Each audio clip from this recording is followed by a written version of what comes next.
السلام علیکم، میں ہوں غوث سیوانی۔ آج چند باتیں مخدوم اشرف جہانگیر سمنانی رحمۃ اللہ علیہ کے تعلق سے عرض کروں گا۔ ترستی ہے نگاہ نارسا جس کے نظارے کو، وہ رونق انجمن کی ہے انہی خلوت گزینوں میں۔ محرم الحرام کی 28 تاریخ کو کچھوچھا شریف ضلع امبیڈکر یوپی میں مخدوم اشرف جہانگیر سمنانی کا عرس تو اس کو احتشام سے منایا جاتا ہے۔ اس موقع پر مختلف صوفی سلسلوں سے تعلق رکھنے والوں اور عام عقیدت مندوں کا ازدحام رہتا ہے۔ مسلمانوں کے ساتھ ساتھ غیر مسلم بھائی بھی اس عرس کا حصہ بنتے ہیں اور ہندوستان کی گنگا جمنی تہذیب کی مثال پیش کرتے ہیں۔ حضرت مخدوم اشرف جہانگیر سمنانی نے اپنی زندگی کا ایک حصہ کچھوچھا کے مقام پر گزارا تھا۔ دعوت و تبلیغ اور خدمت خلق کے کاموں میں مصروف رہے۔ انہوں نے انتہائی سادہ اور فقیرانہ زندگی گزاری، حالانکہ وہ ایک شاہی گھرانے سے تعلق رکھنے والے شخص تھے۔ سوانح نگاروں کے مطابق مخدوم کی پیدائش 708 ہجری میں ایران کے شہر سمنان میں ہوئی۔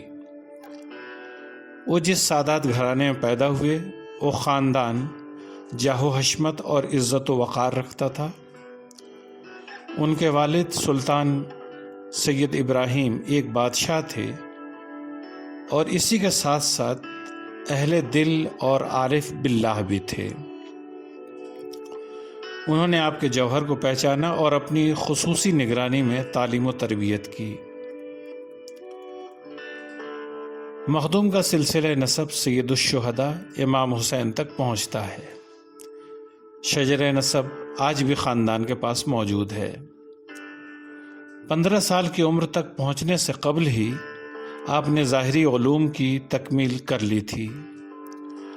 عمر کے 15ویں سال میں پہنچے تو والد گرامی کا انتقال ہو گیا اور بادشاہ کے طور پر آپ کی تاج پوشی کی گئی۔ حالانکہ آپ کا دل حکومت کے کاموں سے زیادہ عرفان الہی کے کاموں میں لگا رہتا تھا، تنہا بیٹھ کر تخلیق خداوندی کی حکمتوں پر غور کرتے رہتے تھے۔ ایک وقت وہ بھی آیا جب آپ کا دل امور سلطنت سے بالکل اچاٹ ہو گیا اور ایسے میں آپ نے بادشاہی کو چھوڑ کر درویشی کی راہ پر چلنے کا فیصلہ کیا۔ آپ نے حکومت کی باغ ڈور اپنے چھوٹے بھائی کے سپرد کی اور اہل دل فقراء کی تلاش میں نکل پڑے۔ ایران سے ہندوستان تک کا طویل سفر کیا، مختلف علاقوں میں گئے۔ دوران سفر اہل اللہ اور صاحبان معرفت سے ملاقاتیں ہوئیں اور فیوز و برکات سے مالا مال ہوئے۔ اوج کا علاقہ موجودہ پاکستان میں واقع ہے۔ وہاں پہنچ کر مخدوم جہانیہ جہاں گشت سے ملاقات کی اور روحانی فیوز و برکات حاصل کیے۔ بنگال پہنچے تو شیخ علاء الدین بنگالی سے ملاقات ہوئی۔ نگاہوں سے نگاہیں ملیں، دل نے دل کو پہچانا اور فیضان کا سلسلہ جاری ہوا۔ شیخ کے حلقہ ارادت میں داخل ہوئے۔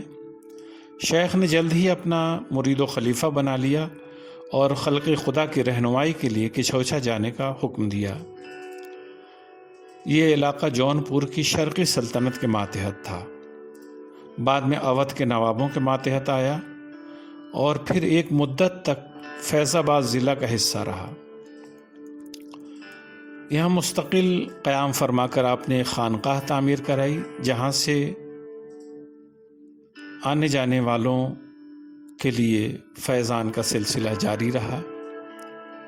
یہاں نہ صرف طالبان روحانیت آتے جاتے رہتے تھے اور آپ سے رہنمائی حاصل کرتے تھے، بلکہ عوام الناس بھی اپنی ضرورتوں کے ساتھ آتے تھے اور حاجت روائی کے بعد واپس جاتے تھے۔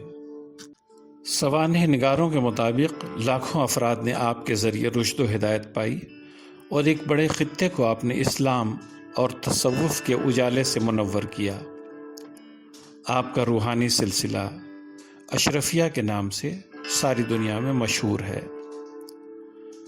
مخدوم جہانگیر اشرف سمنانی کا انتقال 28 محرم الحرام 808 ہجری کو ہوا، اور کچھوچھا میں ہی دفن کیے گئے۔ موجودہ دور میں آپ کی قبر انور پر ایک عالیشان عمارت ہے۔ یوں تو یہاں سال بھر عقیدت مندوں کی بھیڑ رہتی ہے، مگر عرس کے موقع پر دنیا بھر سے اہل محبت کے قافلے اس سرزمین کی زیارت کے لیے آتے ہیں، جہاں ایک عارف باللہ درویش آسودہ خاک ہے۔